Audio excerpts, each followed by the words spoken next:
it's my pleasure to introduce the program tonight. Before we go into some details of the magnificent documentary that we're going to be reviewing tonight, I'd like to make a couple of announcements for you. First of all, there is a brochure that explains a little bit more about Centro, and those of you who are new to our event should grab one and walk away with it. We do basically four things. We are a library and archive, we do historical preservation, we do research on social conditions for Puerto Rican, we have outreach and cultural events like the one you're here tonight, and we also have educational programs, particularly a lot of educational products that are coming out, videos and posters and the like. So I like to encourage you to keep in touch with us. There is a program of events, and in your way out you can pick it up, a calendar. There's another calendar that for November Puerto Rican History Month, interrupted because the storm kind of canceled the first week or so of the programs, but still it's posted on our website, and I invite all of you to check on what's happening in the Puerto Rican community. The other announcement that I'd like to make before we go on is that we have a campaign to recruit 100 Puerto Ricans who have made a difference in our communities. And the goal is to collect their papers and oral histories and so forth to preserve the heritage, to preserve the stories that they are telling. And I can see in the audience a few people that we're going after to get their papers and their stories and so forth. But if you want to learn more, you want to nominate people, we have about close to 400 nominations already. We have sent letters of invitations to about 60, 70 people, and we receive a lot of feedback and agreements, and we're going to start collecting documents and oral histories very soon. But if you want to nominate or you want to learn more, please grab one of these and send your check too. We're open to donations. In any case, tonight it's my pleasure to introduce to you Mariel Marrero Garcia and Freddy Rodriguez, who are producer and director of Válvula de Escape. Válvula de Escape is a very innovative project. We're going to start by them introducing the project a little bit, and then we're going to see one of the segments. There are 10 of them, if I'm correct, and it will be quite lengthy to go through all of them, so we're going to just see one of them. And it's perhaps the one that is most interesting to you, perhaps it's not. I encourage you to look more at the details of what they offer, and they're selling a package that includes a bunch of other stuff that they're going to explain, a book, a teaching guide, the videos and so forth, and it's all about learning what's happening over the last decade with the Puerto Rican migration. As all of you know, and if you don't know, you should check this out, by 2000, Puerto Ricans in Puerto Rico in the U.S. were about the same, okay? Today, there are 4.8 million Puerto Ricans in the U.S. and 3.5 million in Puerto Rico. More than 1 million people has moved from Puerto Rico to the U.S. Not only the birth growth has come all the way to the States and more. So how do we understand that from the perspective of the protagonists of this process? The people who are living the migration, the people who are coming and going, and the people like you who interpret that. So that's what this night is all about.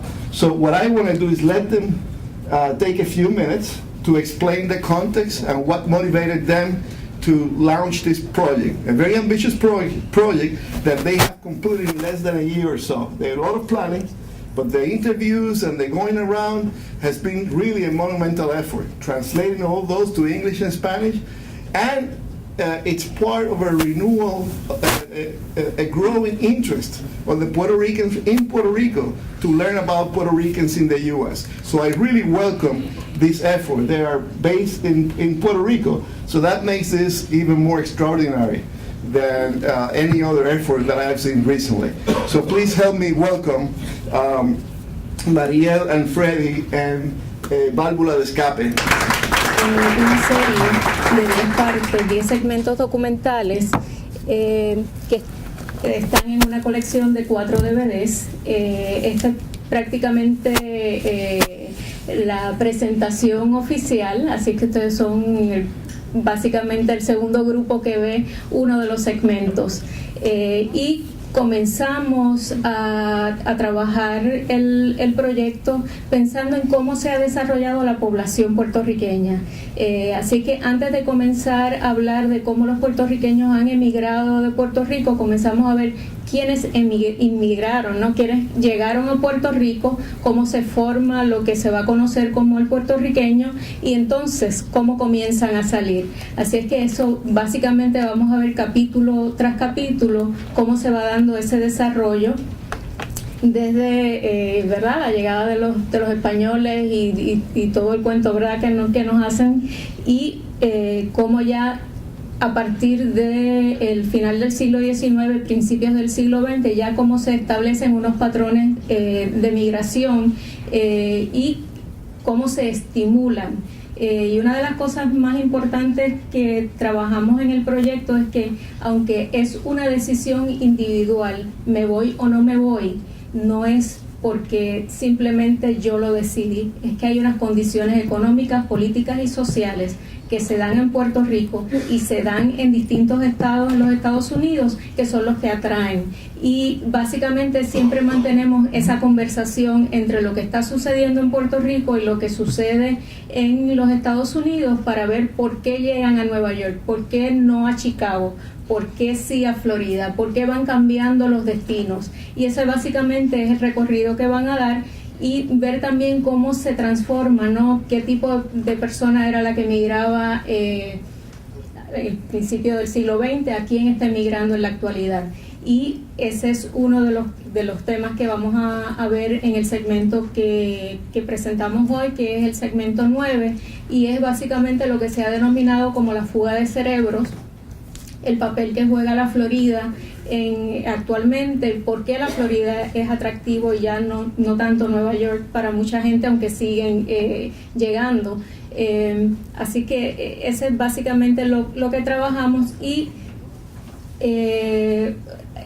por ahora estamos promocionando el paquete institucional, el paquete para las escuelas, para las universidades, las bibliotecas, que tienen no solamente los 10 segmentos, los 10 capítulos, sino que incluye la transcripción completa de las 7 horas prácticamente que dura la serie y la guía de estudios para que los maestros puedan tener, ¿no?, una sinopsis de qué es cada capítulo, personajes importantes, asociaciones importantes, preguntas y algunos ejercicios que pueden trabajar o actividades que van desde el tema que se está dando en ese momento, en ese capítulo, hasta relacionarlo con cosas de la actualidad. Así que cuando, por ejemplo, estamos hablando de que llegan esclavos a Puerto Rico, qué tipo de relaciones de esclavitud se están dando hoy en día en nuestra sociedad para que puedan entender de qué se habla. Así que eso es básicamente lo que hemos hecho. Y nada, ahora a ver el capítulo para que ustedes nos digan a nosotros qué tal les parece.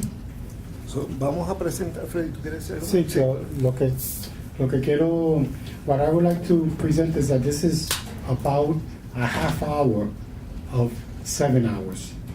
And it's almost at the end. We're talking about the recent migrations in the past 10 years. But it's a 7-hour project. And all the projects are dealt, the length of each project, basically trying to keep it within a time that you could actually have like study groups, have discussions, and then go on to the next chapter.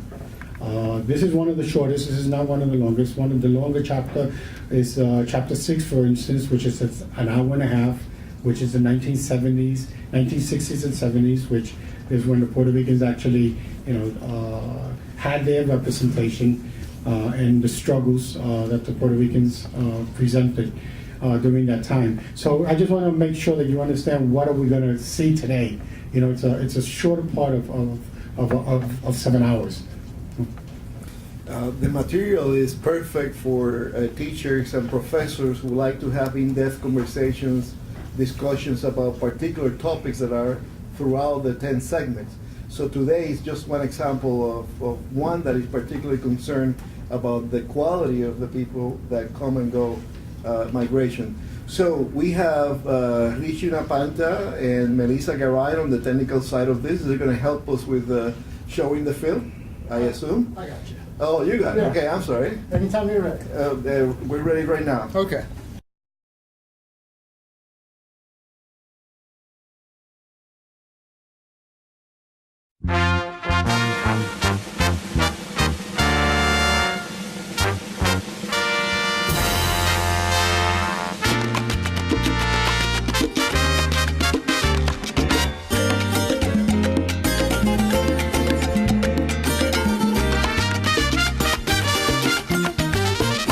De la segunda mitad del siglo XX ha habido una expansión tremenda de la educación, especialmente de la educación superior, y los niveles de escolaridad de los puertorriqueños han aumentado drásticamente. Ese es quizás el principal logro, diría yo, de las últimas décadas con respecto al proceso que se inició en los años 40 y 50, el proceso de desarrollo económico aliado a manos a la obra.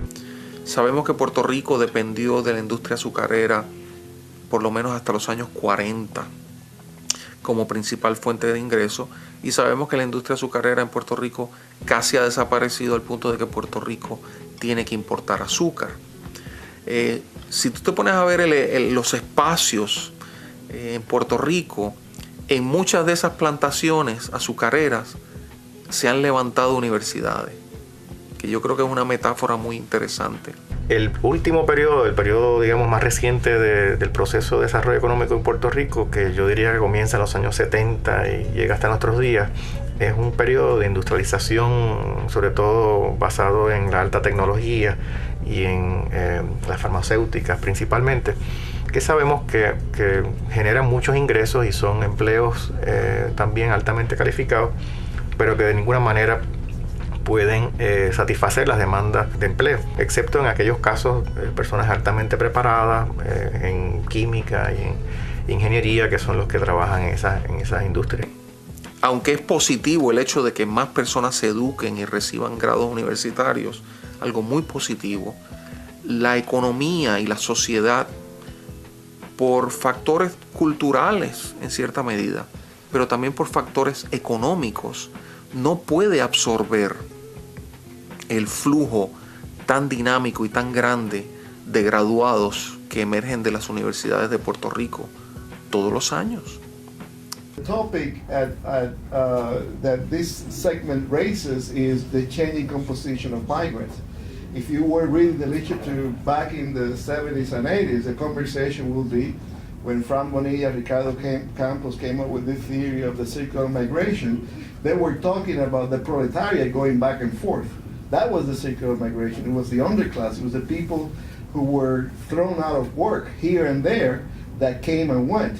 Obviously, if you go to the literature a little before that, is this same notion that the best people were leaving. You know, if you go in different periods of time. Oh, what happened here? Okay, thank you. So the question that this segment is raising is, has the composition of migrants substantially changed over the last decade? Because it's not a question whether the composition changes, it's a question of what is it that's happening. Do we really have a major exodus of people with higher education in Puerto Rico? And if so, the question that this segment raises is, what are the consequences of that for both the island and our community here? What happens to the ones that were here before and are less educated? Are they going to be displaced here? Or is the brain drain or the fuga cerebral in Puerto Rico really affecting the development of the industry and so forth? Those are the questions. And I really don't have a good answer for you. So what I can suggest is that you ask the questions and they try to answer it. And if I can help, I will do that. So why don't we do this? Is there any other microphone? Okay, there's another microphone there. So why don't we take questions? If you're going to make comments, make them really brief so that other people can participate. But if you have questions, the panel will try to, the producers of the film will try to answer the questions. There was very little mention of the aging population both here and on the island. And most of the people represented were in education, in science, working government. Now, as we discussed before, it's an aging population. In your other segments, do you go into some of the health problems that are being presented both on the island, where the healthcare facilities are very scanty, and here, where we face tremendous cuts to both Medicaid and Medicare that's going to affect the Puerto Rican community, and also in terms of the providers who are going to be providing services to this aging population, which is exploding globally. Segment 8 before, and then segment 10 would grasp, right, would answer those questions. We don't expect to answer any question. We let the contradictions, we let everybody have their opinion, even if we like it or not, and we like it not, because that creates the argument how we look at things. But yes, what we try to do basically with this segment, if you notice, is that you have professionals. Oh wow, it's what Juan Flores is saying. We've made it. Here we have all these NASA people. They treated us like if we were NBC. When we went to NASA, they gave us, they treated us like if we were, this big TV station. They opened the doors. There was, we could have interviewed maybe 30 Puerto Ricans working at NASA, but we interviewed like about 12. And it was really interesting, but then when you go into reality, when you look at the individual, right, in NASA, these are great people making, $250,000. But let's look at the reality. We're still poor. In general, we're poor. So this is what we're trying to do with this segment. But a lot of this segment should also be looked at, should be looked with chapter 9 and, chapter 8 and 10. It fills it. I'm sorry, chapter 7 actually talks about the 80s and 90s and these chapters. We take a long time discussing the migration between chapter 1 and 6. We're getting older in Puerto Rico. That's who's staying in Puerto Rico, the older generation. So we have this, it's really a mistake, an economical mistake. How the government, but this is my opinion. I think it's, I don't know. Pero también es interesante que en el caso de la Florida, que es una población de retirados que en un momento dado se mueve, es interesante porque muchos de ellos van a Puerto Rico a recibir servicios médicos, por ejemplo, porque el costo es menor. Así es que ellos viajan constantemente para ver a sus especialistas que fueron sus médicos de siempre. Aunque los servicios médicos, por ejemplo, están en una situación muy precaria, se está hablando de privatizar el centro médico. Así que eso es una situación muy peligrosa. Y por otro lado, en la actualidad, con las políticas de Fortuño, se trató de pasar una ley para que no se pudiese demandar por impericia médica, ¿no? Que hubiese un tope, y la gente presionó para que eso no fuese así. No se pasó por ley, pero entonces se creó un reglamento y con nombrar salas de trauma en los distintos pueblos, ya entonces no hay esa situación. Y es muy interesante la situación de médica y de la edad, porque eso es parte del discurso de quién se debe ir, quién se debe quedar, y de qué nosotros ofrecemos, y que, por ejemplo, había que trabajar esa situación porque los médicos se estaban yendo. Y una de las hipótesis de que había tanta salida de profesionales era que los médicos con estas demandas tan grandes se estaban yendo, y se demostró que no era por esas razones que se estaban yendo. Así que hay muchos componentes ahí. My question is, how does the migration, which obviously it's continuing, and God knows when it's going to stop at all, what relationship does that have to the status issue? What impact can that have on the three options, alternatives? I've thought about that a lot, and I'm not sure what if it makes any difference at all. And if it does, It's certainly a topic of a great interest, especially for a good number of us who are here right now. That segment. I would like to know if there's any study about what's the political persuasion of these people who are moving into Florida now. I heard one of the reasons that PNP is saying is that they lost people who were in the great majority in 2008, that they lost estadistas who moved out, and if there's anything that supports that theory that they are voting with their feet. Es interesante porque el capítulo anterior a este es básicamente sobre los inmigrantes en la Florida, y conociendo muchos de los rostros que hay aquí, ¿verdad? Y conociendo parte de lo que han sido sus intereses y sus luchas, pues uno puede ver ese cambio de lo que era el tipo de envolvimiento político que había y que sigue habiendo, por ejemplo, en Nueva York versus lo que hay en la Florida.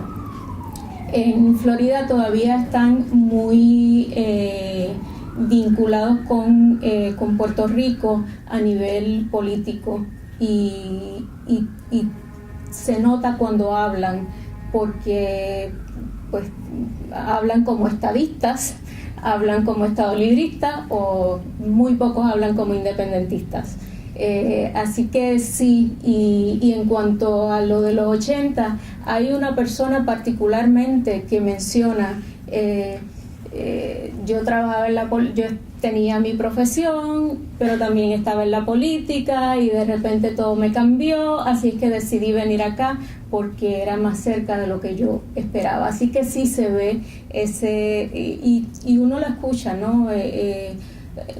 La forma en que hablan sobre su ciudadanía, la forma en que hablan sobre cómo tienen que liderar a los demás que no son ciudadanos americanos. Así que hay todo un lenguaje que, aunque no digan, no tengan una banderita, aunque algunos la tienen, se puede, uno puede percibir eso, y especialmente vieron que los créditos son bastante largos, porque es bastante el material que hay, y hay muchas cosas que ustedes tienen esas lagunas, pero es porque es ese proceso que quisimos hacer, y que van viéndose ese cambio de la forma en que hablan, la forma en que ven la isla, todo ese tipo de cosas va variando, y a través de la serie se puede ver. Y también una de las cosas que no dije al principio, pero este proyecto fue, aparte de por todas las horas que nosotros dedicamos, fue gracias a una serie de auspiciadores como la Fundación Puertorriqueña de las Humanidades, el National Endowment for Humanities, la Fundación Francisco Manrique Cabrera, no recuerdo los otros, la Corporación de Cine, obviamente el Centro, y algunos otros grupos en el Taller Puertorriqueño de Filadelfia, Guaquía, y otros grupos en Connecticut, que de una u otra forma hicieron posible que pudiéramos viajar. Pero fue muy interesante porque, conversando con Edwin, vino ese tema. Fue algo que nos llamó la atención, porque después que le hicimos la entrevista, que todo el mundo se queja porque qué largo es esto, pero siempre dejamos cosas que no están ahí. Así que ya todos pelearán, y después de que ven las 7 horas, qué largo, pero no tocaron de aquello. Edwin nos menciona, hay algo que yo quiero presentar. Y yo, pues, presenta lo que quiera, y fue justamente la participación de los puertorriqueños en la diáspora en lo que pueda ser el destino de Puerto Rico políticamente. Así que en ese capítulo 10 hay una discusión sobre eso, y que agradecemos a que Edwin trajo ese punto y nos hizo entonces conversar con las demás personas sobre ese punto. I just want to comment on the issue. You asked if there are studies about this. I just want to briefly say that one of our research associates, Carlos Vargas, has studied extensively the reasons why Puerto Ricans participate or not in politics in the U.S. and the context. Why is it that some of them are Republican and some outside New York? In New York are pretty much all Democrats. But anyway, so there is a lot of research in that area. The other area that's perhaps more relevant to this particular project is that right now Patricia Silver is conducting interviews about the revival of Puerto Rican politics in Central Florida. And as you know, Obama won by a very thin margin, not in small part because of the mobilization of Puerto Ricans in that election. So she's collecting data right now. And it all has to do with the adaptations of our people in the community that they go. So Florida is a very young population, and it needs to be documented. So we have a researcher, Patricia, is doing extensive work in that area. And all of that is available. I'd be happy to lead you to both of those areas of research. But yes, it's very important to us to document that process, to understand it, to analyze it, and to collect data in that area. I have Che in the back. Me gustaría, antes un momentito, Che, en ese sentido, algo que Patricia cuenta es una experiencia de que una representante menciona que estos inmigrantes ilegales puertorriqueños en Florida, y entonces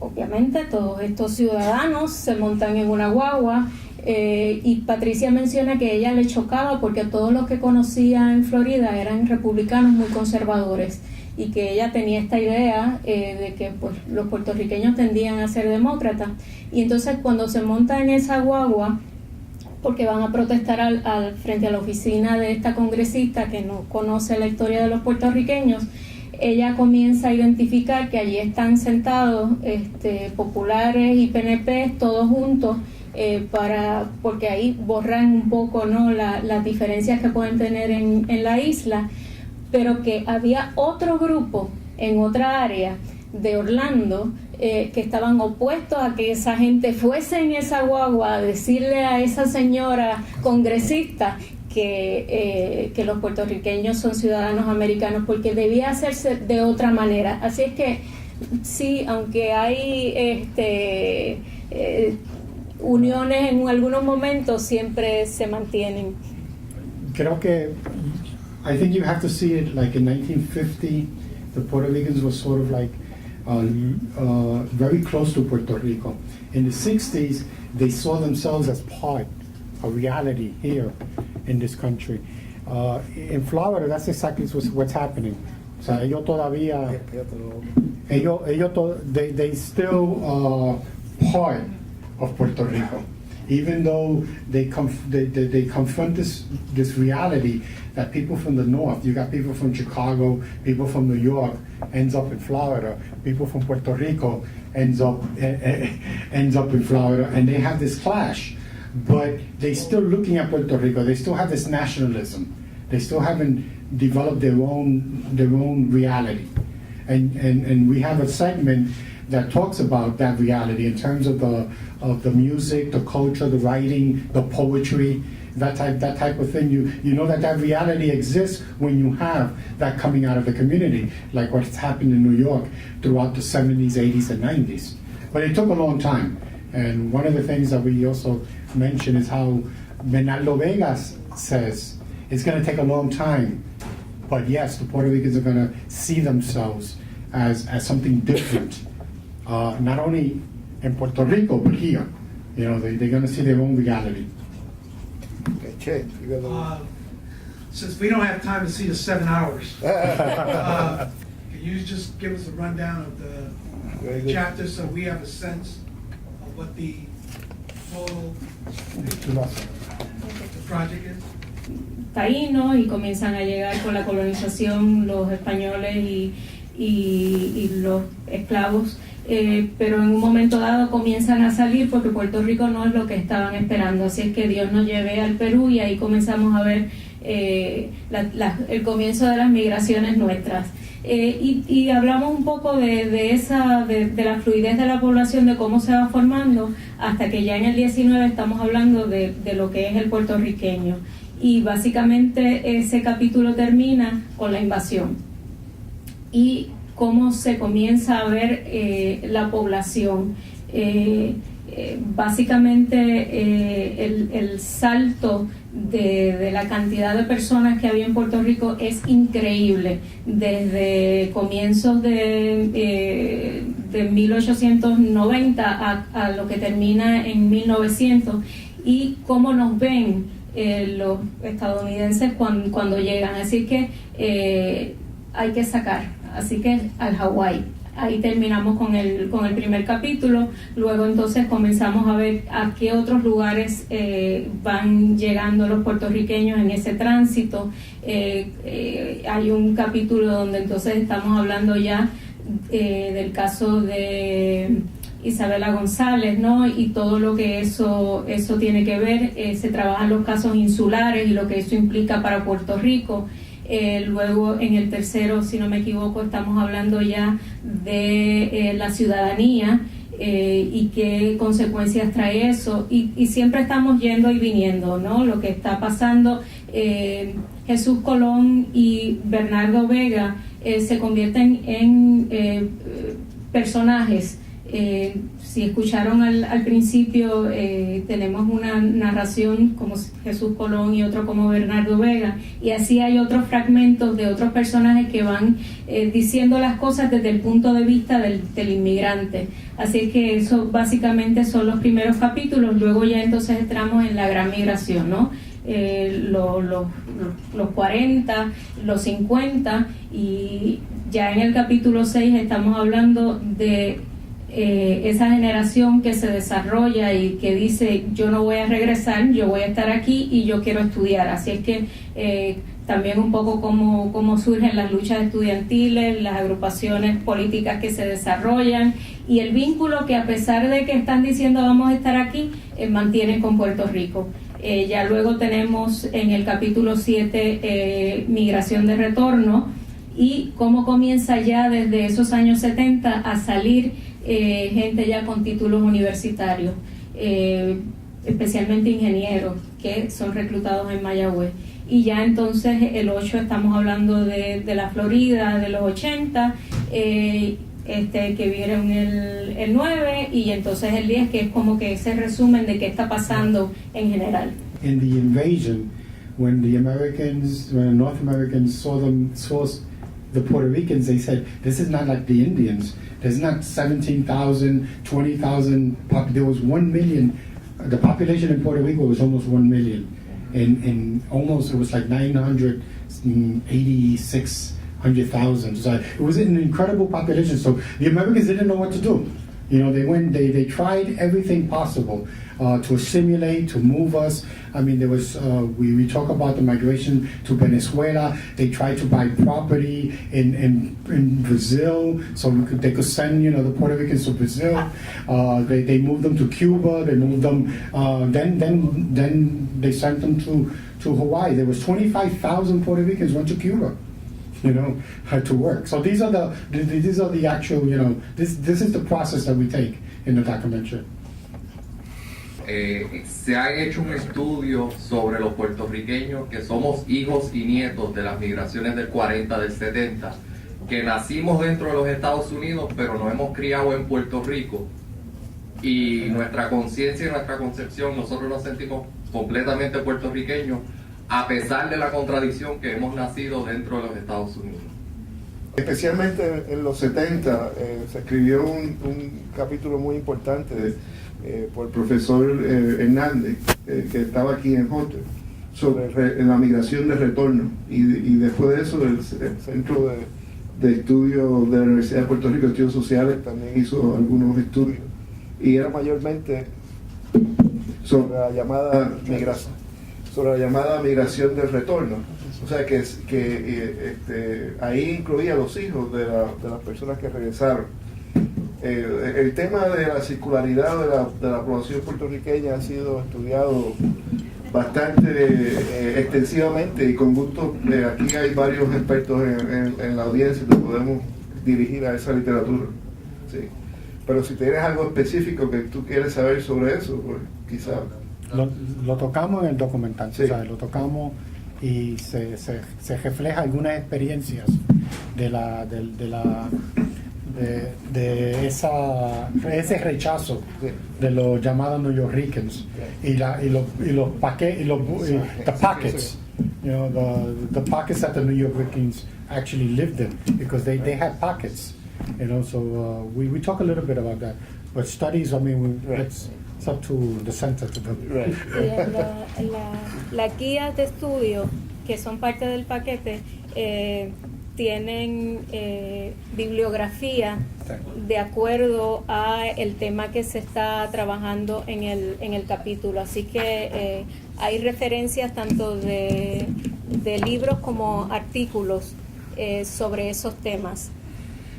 Voy a coger la última pregunta porque hay unos sándwiches. Lo que invito es que hablemos informalmente y ustedes pueden comerse algo. Si no, se nos va a quedar ahí todos esos sándwiches. ¿Okay? Así que vamos a coger una más y después hablamos informalmente. Es muy interesante porque la razón por que se hizo este documental como se hizo es que yo quería hacer un documental sobre la lucha de los puertorriqueños de los 70 y no conseguí chavo. Imposible. Tú sabes, pues, y claro, si tú le das un enfoque izquierdista, pues peor todavía. Y eso fue las preguntas y tú vas a ver caras entrevistadas de 1996, 2004, 2000. Hemos empezado este documental hace mucho tiempo, pero nunca se ubicó ese dinero para hacer ese proyecto que todavía yo creo que hace falta. O sea, ese proyecto hace falta. Y la única forma que podemos ubicar ese proyecto es hacer algo sobre la inmigración. Pero sí, claro, siendo de la izquierda, tiendo a hablar de colonia, y definitivamente pues hablo de la colonia. O sea, y tú vas a ver otros documentales que nunca van a mencionar la colonia. Tú sabes, pues, y esos son los asuntos, ¿no?, del documentalista. Siempre tiene sus tendencias, saben, que lo haga. Aunque nosotros en ningún momento... en este yo creo que tenemos una o dos narración, voiceover, pero nunca tratamos de hacer narración, porque entonces eso viene siendo un punto de vista mío. Lo que hacemos es que sería punto de vista y los argumentos que existen. Sí. Yo creo que yo vi varios segmentos para poder decidir qué íbamos a hacer, porque hay tantos temas, como Mariel señaló. Y lo bueno que tiene el documental es que deja que las personas que viven la migración, tanto como los expertos que han estado analizando, expresen su punto de vista. Y en ese segmento, para los que hemos estado estudiando esto, hay muchas posiciones distintas y que están en disputa. Pero lo bueno de eso es que están todas representadas. Y yo creo que eso es una virtud, it's a strength. Because that way it opens dialogue and people can make up their own mind. The references are there and people can follow up on this. So my last word is I think they have done extraordinary work, very, very much needed, and it's so significant that Puerto Rico is opening a dialogue and that they are a tool, an instrument towards that goal about the Puerto Rican diaspora, about the people who have left. Because in Puerto Rico, for those of us who have lived there, we know the prejudice that our children receive when they go there and they have English as the first language. Todavía, there are people who claim that to be a real Puerto Rican, you have to have Spanish as the main language. And that's disrespectful to all our children. So this dialogue and the fact that they respect the language that people choose to speak. Juan Flores habló en español y yo hablo en inglés, mira para allá, qué disparate. But it's the way it is. It's to a mixed audience, and they have respected points of view and language. And I think that's the strength of the movie. So, es un punto que Maribra tuvo bien claro siempre. Bueno, que en paz descanse. Anyway, so para cerrar, Dina has the last word. I was just commenting that in any portion of this, series of chapters that you have in the film, do you address the issue, which is also a developing part of the diaspora puertorriqueña, which are the Puerto Rican snowbirds? Puerto Rican snowbirds, because my generation, okay, remember, my parents were el mito del retorno. que querían regresar a Puerto Rico, bla, bla, bla. Entonces hay un montón de gente de mi generación que nos criamos aquí y que la idea es, vamos a estar 50-50. 50% of the time en Puerto Rico and 50% en New York o donde quiera que tú eres. I know some people from New Jersey that are doing that. Y eso está pasando mucho. No, it's not 50%, it's the winter. Bueno, that's why it's snowbirds, pero, you know, pero me interesa saber si eso en algún momento salió en este... Trabaja un poco ese sentimiento, ¿no? De que siempre hay una primera generación, siempre hay ese continuo ir y venir, siempre hay el que está soñando y una de las participantes dice, yo por lo menos todavía conservo mi casa allá y entonces puedo ir, pero menciona, pero hay muchos jovencitos que nunca han ido y que son tercera generación viviendo acá y se sienten tan puertorriqueños como cualquiera que se ha criado allá o quizás más. Así que hay un poco eso y también está el sentimiento del que está llegando ahora y está el que le dice, mira, no te preocupes que van a ir y van a venir, vamos a ir para allá de viaje, vamos a vivir un año, vamos a regresar, pero no importa qué, vamos a seguir estando en los Estados Unidos porque vamos a estar aquí para siempre. Así que ya les adelanté el final, pero es parte de esa situación, ¿no? De que hay una parte que me falta cuando estoy en Nueva York o estoy en la Florida y la quiero llenar regresando a Puerto Rico, pero cuando estoy en Puerto Rico me doy cuenta que pienso de otra forma, que siento de otra forma y entonces quiero ir al otro lado. Así que básicamente yo creo que en ese último se ve ese resumen de sentimientos. Mariel Marrero García, productor. Freddy Rodríguez, director. Muchas gracias.